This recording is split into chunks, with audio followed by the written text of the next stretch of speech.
la lumière eut percé l'ombre des éléments tumultueux, quand l'homme apparut dans le nombre de tes habitants monstrueux. Ô terre, ô puissante nature, ô cette infime créature qui te contemple avec effroi, en ce dernier né de la fange, sous la brute as-tu senti l'ange? Ô terre, as-tu connu ton roi? Perdu dans son terrible empire, voilà, seul en sa nudité. Tout le menace et tout conspire contre sa frêle royauté. Sous ses pas le sol tremble et fume, un mont croule, un volcan s'allume, la mer vomit les grandes eaux. Un pur géant des premiers âges, l'hydre, autour des longs marécages, souffle la mort de ses naseaux. Un arbuste, un fruit sans défense, un insecte au venin subtil, tout cache à sa débile enfance quelque mystérieux péril. Qu'aura sa main désarmée, d'ennemis la terre est semée. Vivra-t-il même une saison pour lutter avec la matière, pour vaincre la nature entière? Quelle est sa force? La raison.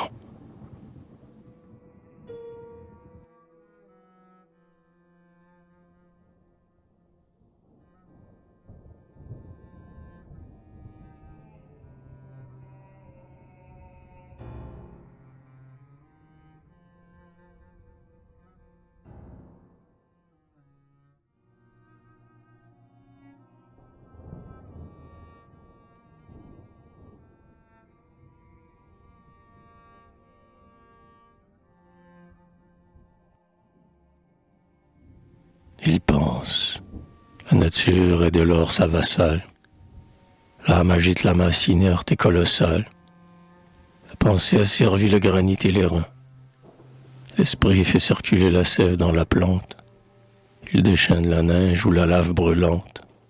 Des éléments discordent, l'esprit est souverain. Pensée, esprit, raison, c'est la force qui crée. C'est, après les 6 jours, la parole sacrée qui dit « c'est bien » devant son ouvrage accompli. La raison, c'est les cieux sur qui tourne le globe, c'est le germe des fleurs dont l'été peint sa robe, le souffle lumineux dont l'espace est rempli.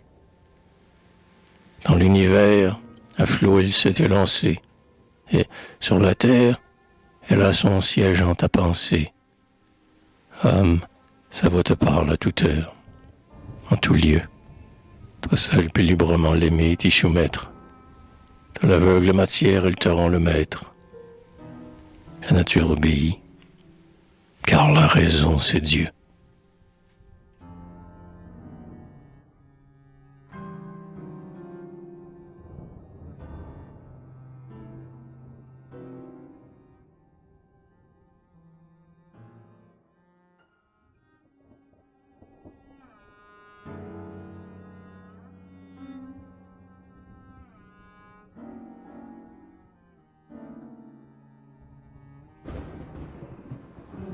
Va donc, esprit humain, en cette arène immense.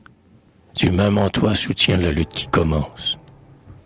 À ton tour, imitant l'œuvre de ton auteur, ô fils semblable à lui, tu seras créateur. Mais lui seul est sans borne en sa toute puissance. Tu n'enfanteras rien qu'à force de souffrance. Tu devras lentement prendre à Dieu ses secrets. Patience et douleur. C'est la loi du progrès. Ah, que la terre a bu de sueur et de larmes, depuis l'heure où contre elle un homme a pris les armes. Où ces chaînes, vaincues pour la première fois, ont fait place aux cités qui germaient sous les bois. Où, du fer tout récent chargeant nos mains craintives, l'âche a fait trembler les forêts primitives, et de leurs temples obscurs crever les péridots, où les leviers ont pu mouvoir le lourd fardeau des blocs cyclopéens redressés en murailles, où la bêche a des champs entamés les entrailles. Déjà les animaux servent l'homme, contraint de prêter à nos bras la vigueur de leurs reins. Bientôt tous tes pouvoirs, soumis l'un après l'autre, nature, contre toi, viendront en aide aux nôtres. Chaque jour, au travail, l'homme courbe à son gré, un être qu'en naissant il avait adoré. C'étaient ces jeux d'enfants. Les nations, à adultes, aux natures, ont conquis des puissances occultes, et, jusque dans tes flancs déchirés et meurtris, des flux de secrets le travail est surpris. L'homme s'est évoqué et copié la vie. Il enferme en décor la force ainsi ravie, et désormais sans crainte, avec le feu fatal, la main de Prométhée anime le métal.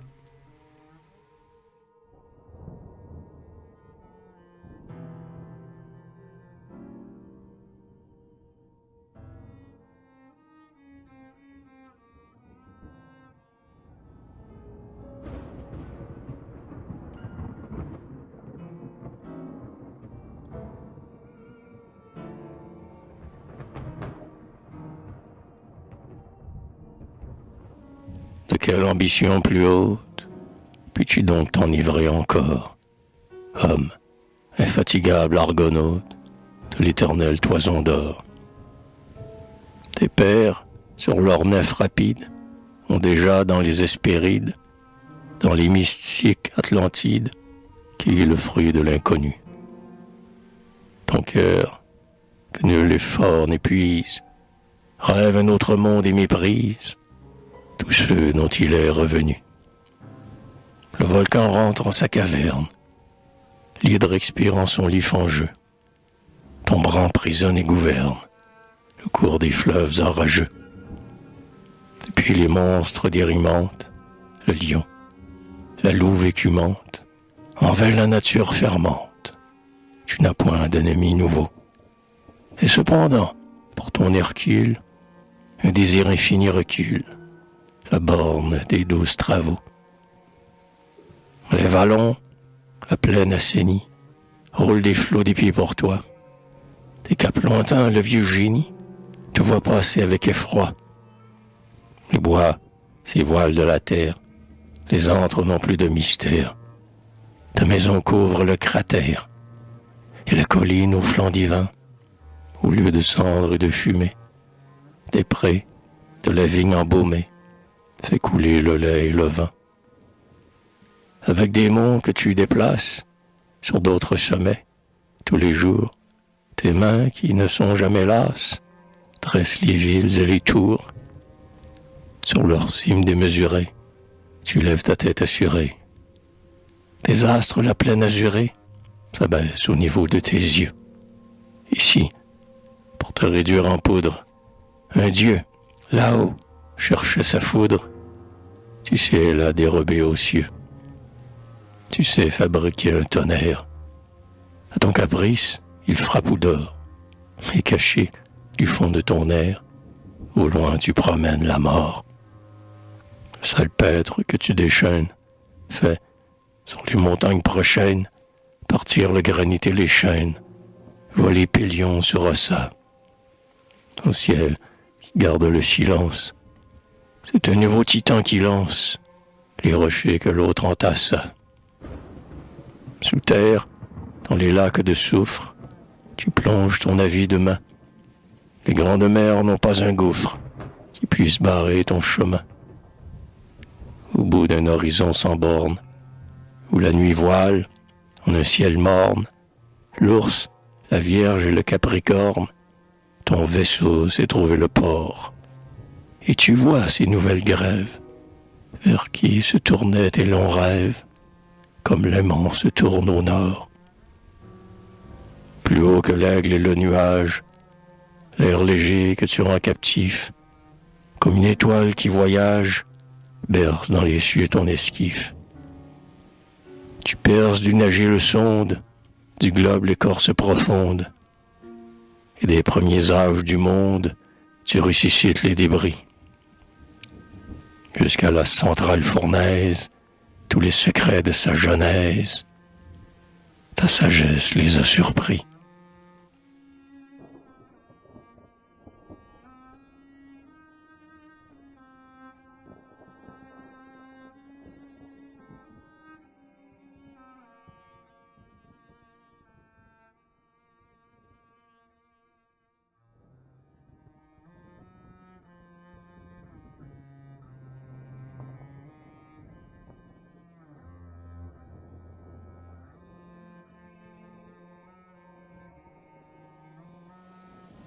Laisse enfin reposer ta pensée inquiète, homme.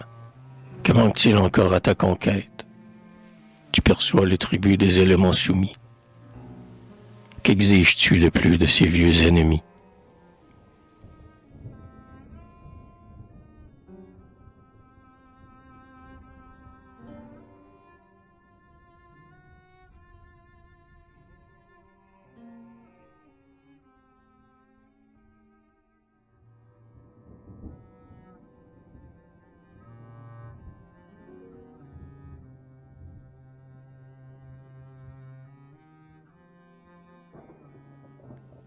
Je veux, prompt comme un dieu, sillonnant mon domaine, qu'un flamboyant coursier sans trêve m'y promène, des sables du tropique au glacier boréal. Je veux, le même jour, suivre ma fantaisie, sous le chêne d'Europe ou le palmier d'Asie, mon rêve où j'entrevois le soleil idéal. Je me veux affranchir de tous travaux serviles. Je veux pour ouvrier, dans mes champs, dans mes villes, animer des métaux le peuple souterrain. Avec mes lourds taureaux, mes chevaux, mes molosses, je veux à m'obéir dresser d'ardents colosses, au cœur de flamme, au bras d'airain. Puisqu'ici-bas mes jours, dont nul ne doit renaître, sont si courts pour aimer, pour agir, pour connaître, que l'œuvre plus rapide allonge les instants. Je veux faire tenir dans une heure de vie un siècle tout entier du bonheur que j'envie. Anéantir l'espace, éterniser le temps.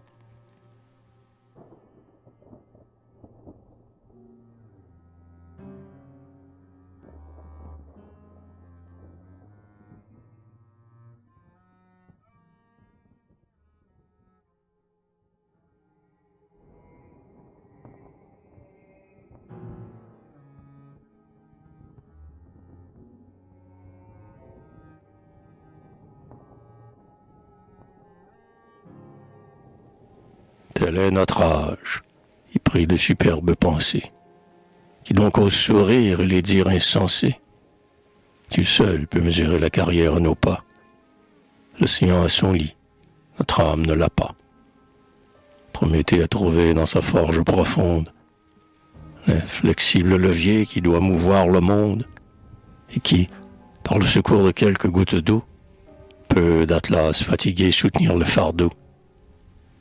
Quel pouvoir, tout à coup, donne à cette eau paisible, des poumons du volcan le souffle irrésistible.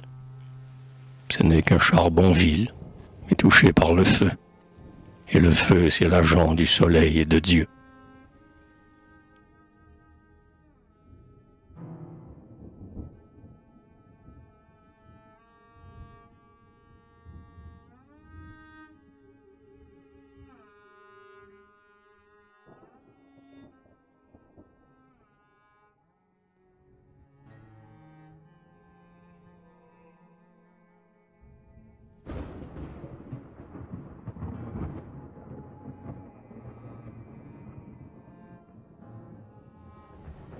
Le feu, le vrai nom, le symbole de l'amour souverain moteur.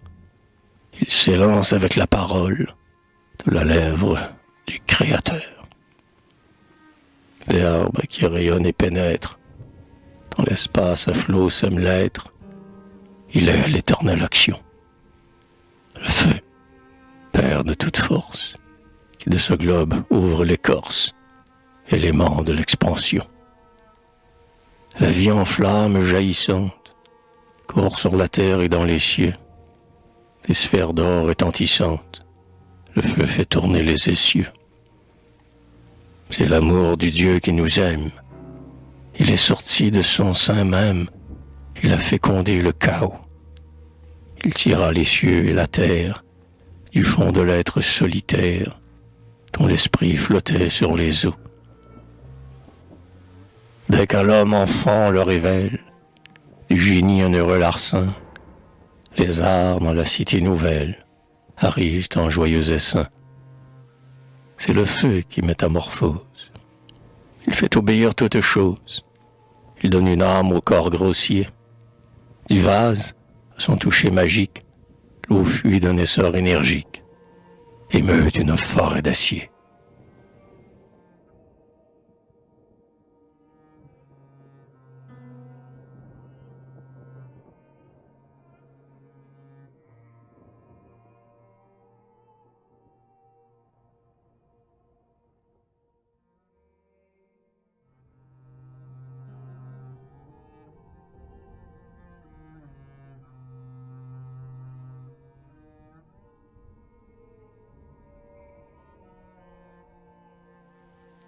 Vous voyez, un homme encore, un ouvrier fragile, fait vivre le fer comme autrefois l'argile. Le ciel cède. À la fin, ses secrets au titan. De l'antre créateur la machine animée sort plus rapide et mieux armée que Mammouth et Léviathan. Regardez, sans terreur, sous ces noires écailles, du monstre obéissant palpiter les entrailles. Son cœur est un brasier béant comme l'enfer, et l'onde qui l'abreuve en vapeur dilatée, d'une haleine précipitée, soulève ses poumons de fer. Quel coursier chimérique et dévorant l'espace, quel dragon dans son vol, quel aigle le dépasse. Soit que des longs railways suivent les réseaux, ou qu'abréchant les flancs des larges promontoires, il fasse, au coup de ses nageoires, une tempête sur les eaux.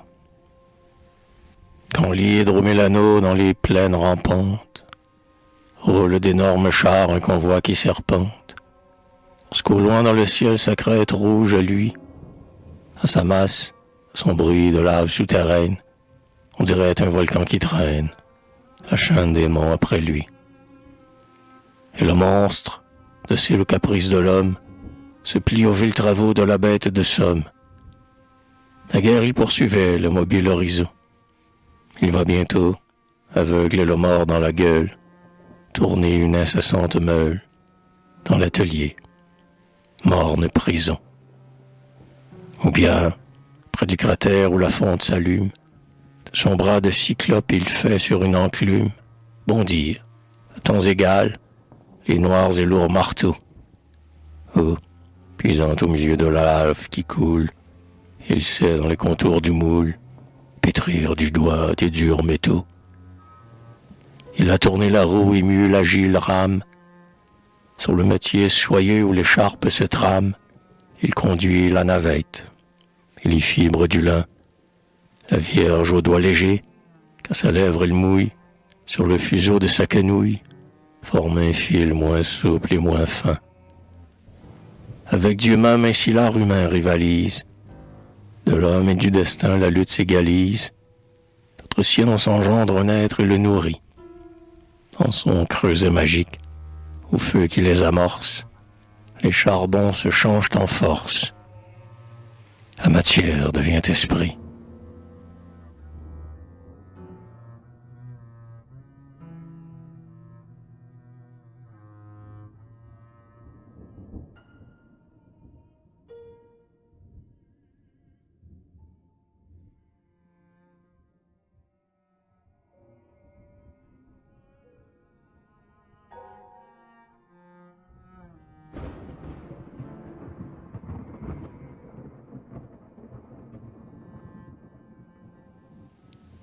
Quel penseur à Dieu, à l'aube de ses veilles, vit poindre le premier ses fécondes merveilles.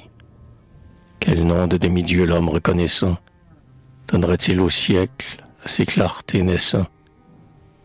Et pour un panthéon où peu doivent descendre, Quel peuple avec orgueil peut réclamer sa cendre? Italie, est-ce toi, prêtresse du vrai beau, dont le soleil de Grèce alluma le flambeau? Sibylle au long regard qui des déserts de l'onde, par les yeux de Colomb a vu surgir un monde? Allemagne, ou bien toi qui, dans les champs du ciel, cueille la pure idée aux confins du réel, dont le doigt profond creuse avec patience les puits mystérieux d'où jaillit la science? Ou toi, dont les métiers, prompts comme tes vaisseaux, travaillent jour et nuit défendus par les eaux? Angleterre, ou bien toi, dont le nom à ma bouche semble un souffle du ciel embrasant ce qu'il touche? Toi, France, dont mes vers en disant tes grandeurs, d'une lave sans fin verseraient les ardeurs?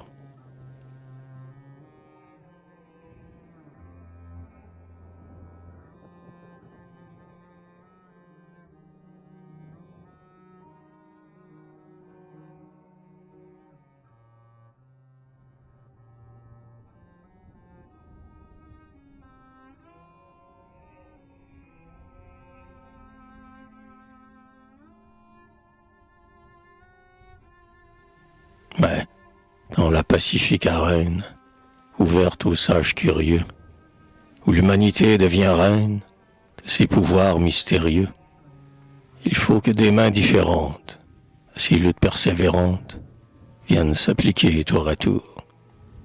Il faut, pour enrichir ce globe, des secrets qu'au ciel on dérobe, plus d'un seul peuple et d'un seul jour. Ce hardi ravisseur qui dompte l'onde et le feu comme un coursier, qui donne une âme souple et prompte à ce monstre aux muscles d'acier. Il n'est pas fils de l'Allemagne, de la France ou de la Bretagne.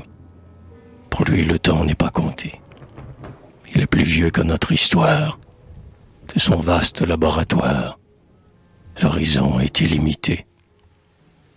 Nul penseur, nul divin artiste, de tâche qui naît aujourd'hui, ne peut, en sa gloire égoïste, revendiquer le nom pour lui.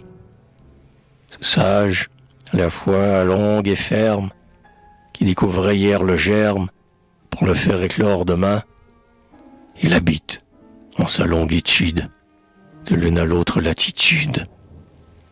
Il s'appelle l'esprit humain.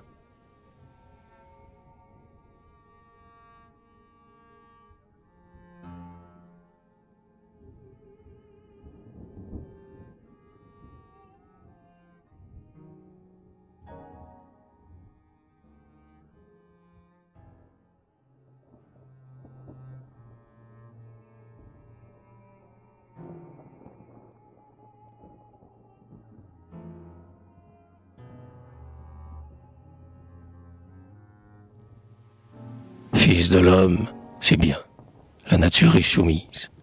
Ta liberté grandit des forces qu'elle épuise. Un nouveau serviteur, docile le Tout-Puissant, fait passer sous ton joug l'univers frémissant. Et l'inerte matière, en te livrant sa flamme, augmente à ses dépens le domaine de l'âme. Quand ton coursier s'élance à ton signal, ô roi, l'espace t'appartient, le temps est à toi. Tu vas, et des rochers ton front perce les bases. Tu remplis les vallons des sommets que tu rases.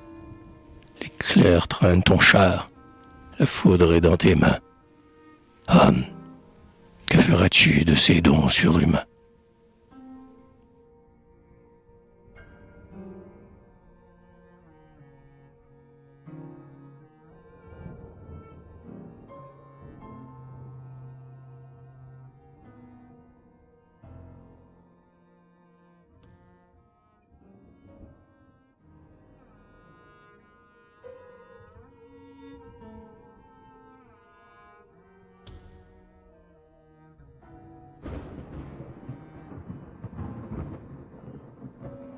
Dans le fer des leviers quand l'âme semble entrer, de ton cœur endurci s'est-elle retirée? Faut-il voiler la lyre et les autels en deuil? Ces ouvriers d'airain qu'un feu pur a fait naître, ne vont-ils préparer des loisirs à leur maître? que pour remplir ses jours de luxure et d'orgueil. Tes éléments vaincus as-tu fait tes complices pour mettre leur armée aux ordres de tes vices? Sous le joug de la chair, à ton tour, tu descends. Dieu ne t'a-t-il donné la ferme de sa vigne que pour t'y voir cueillir, aux serviteurs indignes, la vendange impure d'essence?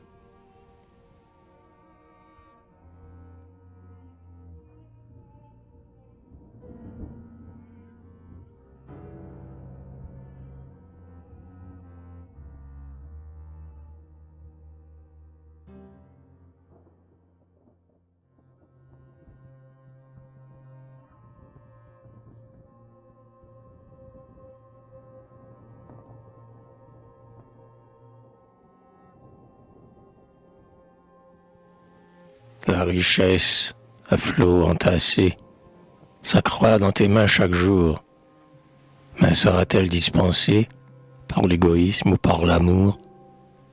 Verrons-nous, les croyants bannis, l'injustice et les tyrannies, dans nos foyers rentrés plus tard, les fruits de la terre promise, que tant de douleurs ont conquise, le pauvre obtiendra-t-il sa part?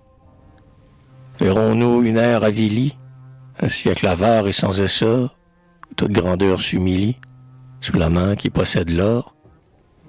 La science a trouvé des mondes, aplani les monts et les ondes, dompté leurs fauves habitants. Vers un autre Éden elle aspire. Est-ce pour en livrer l'empire aux sordides mains des traitants? Nos travaux rapprochent les villes, unissent les deux océans. Verrons-nous des haines civiles, les abîmes toujours béants? Toujours l'un à l'autre contraire, ferons-nous du mal de nos frères, le but de nos ambitions? Abjurons enfin nos discordes, comme une lyre à plusieurs cordes, la terre à plusieurs nations. Tous enfin, la famille entière, riches, pauvres, grands et petits, avons-nous dompté la matière pour en garder les appétits? L'âge d'or vu par nos prophètes, n'est-ce que du pain et des fêtes? Le cœur n'a-t-il donc pas ces mots? L'homme veut-il dans la nature ne rien chercher que la pâture qui trouve de vils animaux?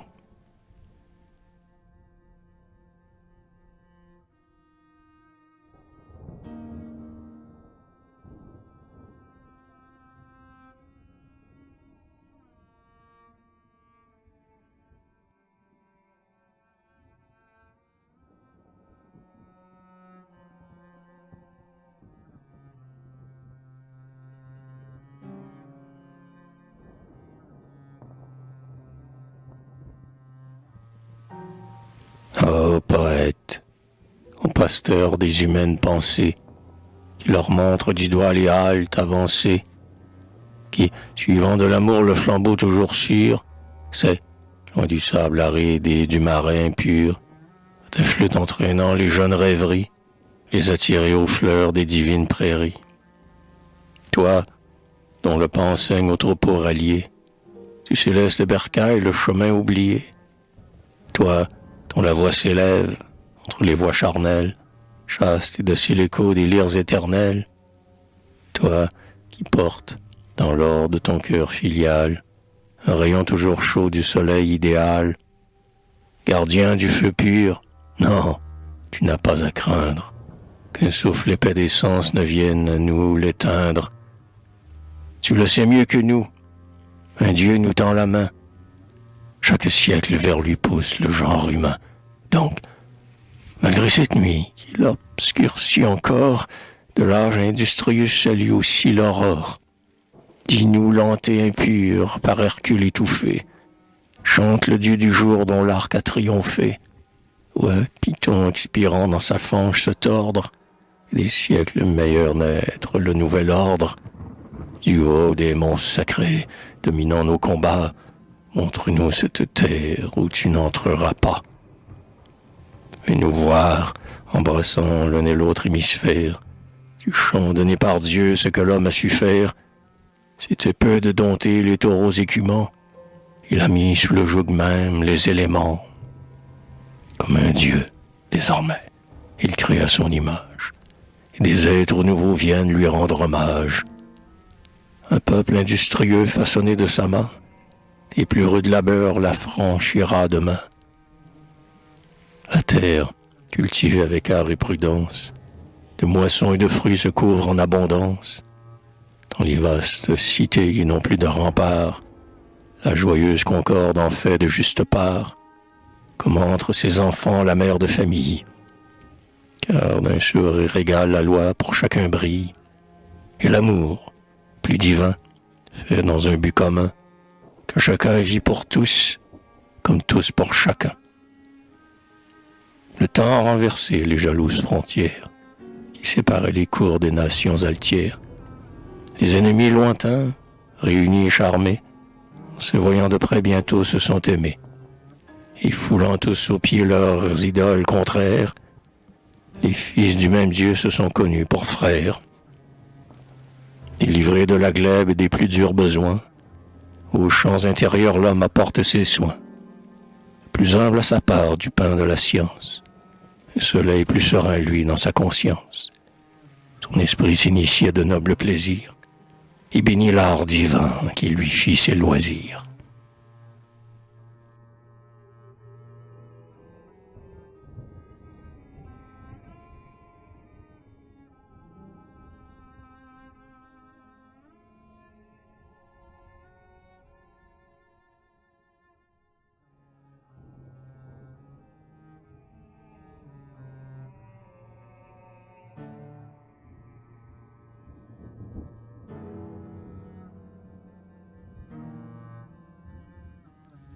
Une voix d'en haut vient conduire l'hymne par son peuple chanté.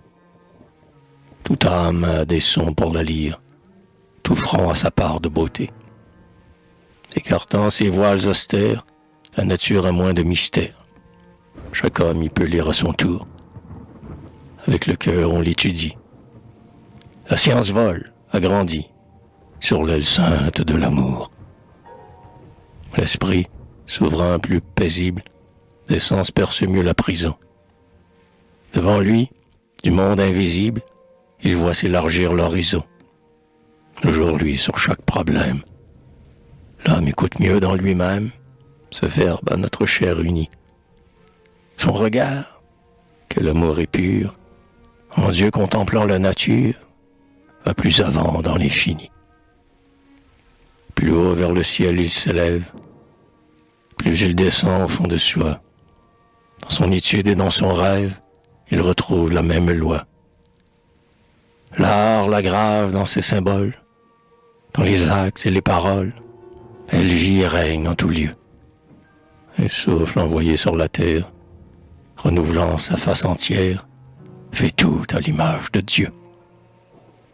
Car l'avenir qui s'édifie, l'espoir de nos travaux puissants, notre but que tout sanctifie, ce n'est pas l'âge d'or des sens.